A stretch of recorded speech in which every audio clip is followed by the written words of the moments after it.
In this short video, I'd just like to talk about bottlenecks and focus. And I'd like to start with a question, which I'd like you to answer rhetorically if necessary. The question is capacity an issue in your practice? If it is, then listen on. The first thing I'd like you to consider is, how do you improve capacity?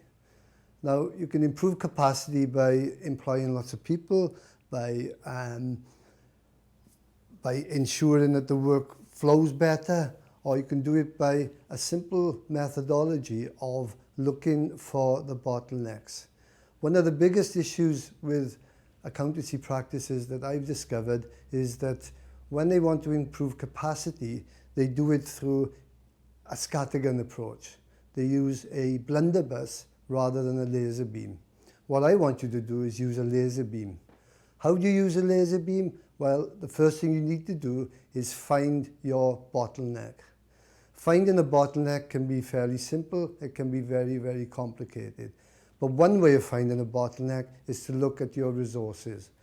What is a bottleneck? A bottleneck is a constraint, something that prevents work flowing through your organization. The bottleneck can be anything. But one way of discovering a bottleneck is to go to a workstation or a working area or a person, and if there's lots of work piled up in front of them waiting to be done but nothing afterwards, then you can be fairly confident that that's a bottleneck. So why is it important to find bottlenecks?